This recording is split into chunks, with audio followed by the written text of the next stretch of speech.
Picadillo tilapia with langka sa gata.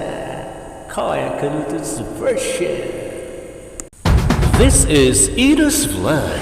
15 taon na po sa YouTube.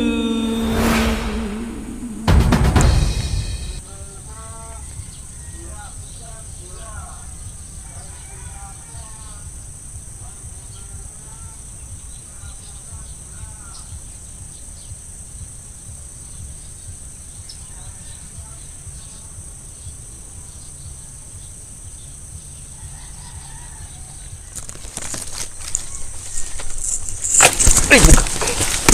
Ah, mahulog ako! Hindi naman pwede di-biusag yan, ha? Masakit magkuang. Hirap magkuang lang ka.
Let's clean the tilapia.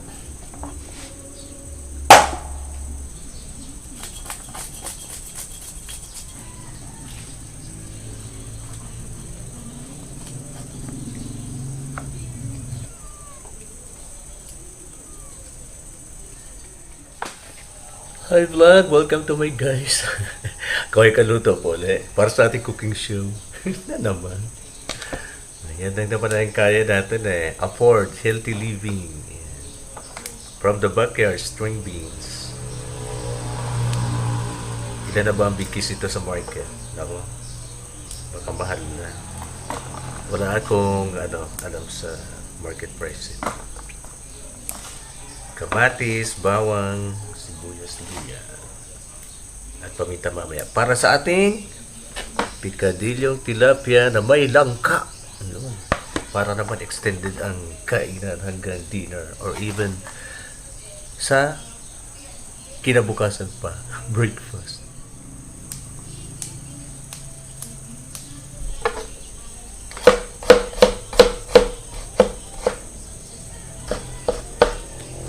Gayat na ng Pilipino.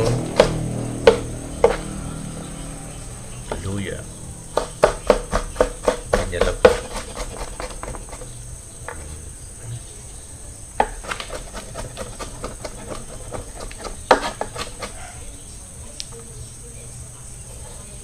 Kamatis.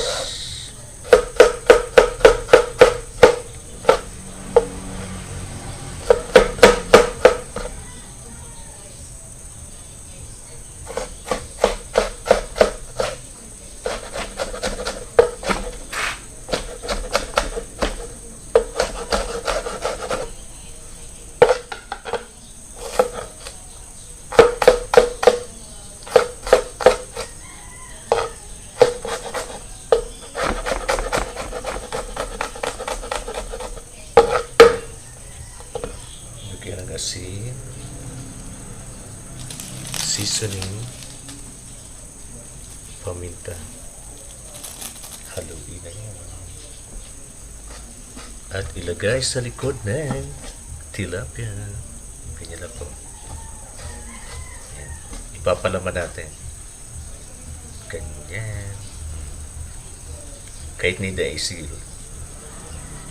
Or isisil pa natin. Ganyan. Sinanglay or picadillo dito sa Bicol. Kaso wala nga lang pechay, kaya lang ka na lang ang ating vegetable extender.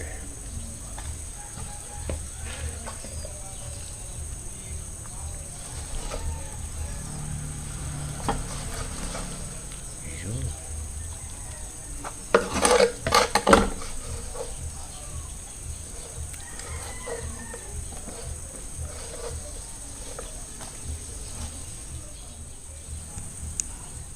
Lemoncito. Mamaya na po ito, finishing touches. Para ma-prolong natin ang life ng ating luto, nilalagyan ng lemon.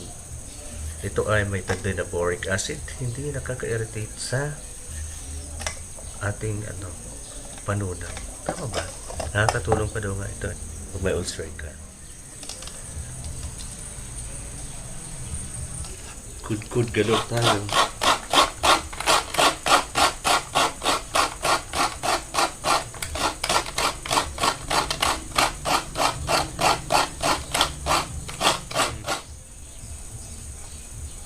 Gusto nila yan. Gata galore. Kakagata. Makita ang mukha ni Koy.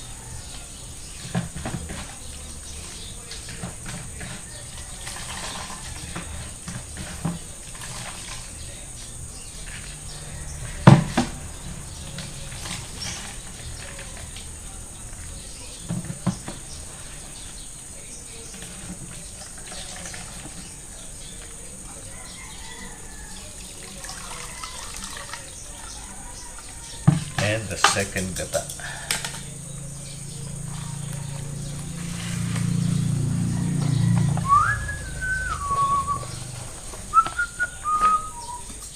Ayan, lalagyan ko na mantika ito. Itak. Yan. Para dulas ang ang digda pati yung kamay ko. Kasi naman ganyan. Ganyan lang yan. At ganito.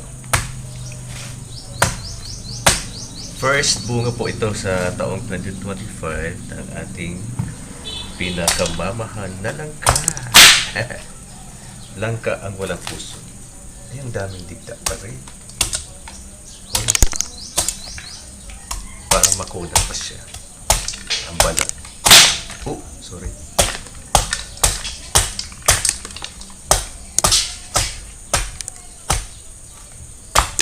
Ganyan. Tika na rin ang kamay ko. Yan. Para paghawak, dulas-dulas. Natapos din ang pakikipagbunok ko sa pakikipagbunok. Pero pag sabi ko talaga, bunok talaga. Pagkakatay na baboy. Ito naman, katay na puting baboy. Kunat pa. Matrabaho talaga yan. Gagayatin pa po yan. Didiretso ko na ito sa kawali. Yan lang. Nipis na po para madaling maluto ang mga slices.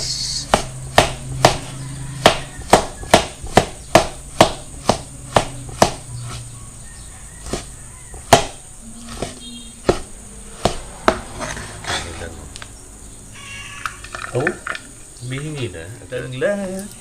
Sarap po ito.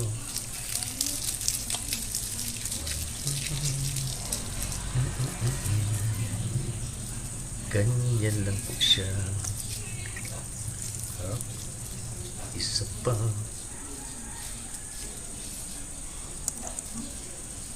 Yan. Dito lang siya. Sa gitna.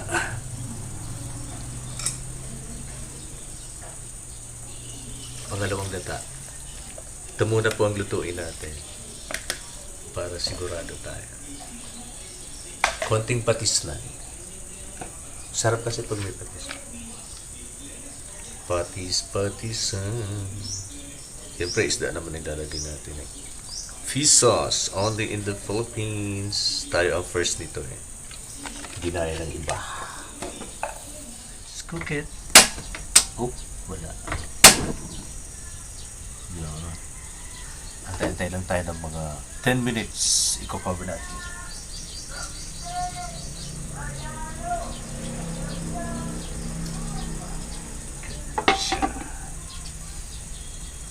Lagay po natin ito na. Ang ating highlight. Ayan. Mauubas na, mawawalan na ng gata. Yan na sa ibabaw. Madali lang maluto ang isda eh. Then, yung mga sitaw-sitaw na yan. Dito sa gilid. Basta ganyan lang. Ito ay pananghalian na namin. Panghapunan. Pwede pong pang-agahan bukas. Dalawa lang naman kami. Makapagbibigay pa tayo sa neighbor natin. Yan, sa pinsan natin Chan. Na nahihingan din natin ng ibang mga gulay-gulay.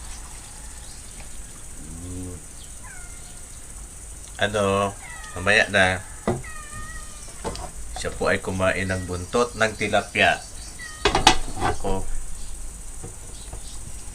ganun na ang buhay. Pakulaan lang natin siyang maigi para talagang tagos sa gulay yung lasang isda.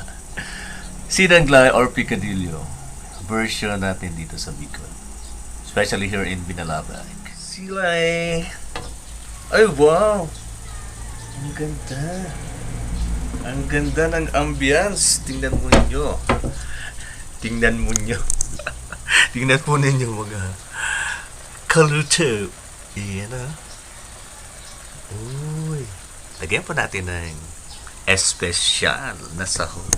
Mamaya makikita. Ito na pala yung lemon natin para for prolonged shelf life ba. Yung ganyan. Hindi yan mapapanis kahit mainit ang panahon. Ang pangmalakasan, sinaglan. Ayan na po. Medyo maasim-asim dahil sa lemon. Pero okay lang yan. Gusto ko naman yan eh. For our immune system. Nga nga. At sa panulo natin. Ayan. Pili lang. Bon appetit everyone. God bless. Sinang live. Picadillo. Sira. Masama. Mga ngapit bahay na naman na. Kasi pumingi din ako ng sangkap kila Elna. Lalo na yung sili. Kaya ito, yan, ganun talaga ang pagbibigay. Kasi, bumabalik din sa atin yan. Maging bigay ka sa kapwa. Ika na, di ba? Ito na, dito na. Pwesto. Nak! Delivery, Nak! Nak! Ito! Ito ang delivery. Bataan mo. May tata ka pa di mami ay sabi ko yun. Dagayan mo. So, ikaw ka mong gatas, kulang siguta. Tapos, malto, may limutito. Okay na yan. Wala. Para kayo magluto. Para kayo paano.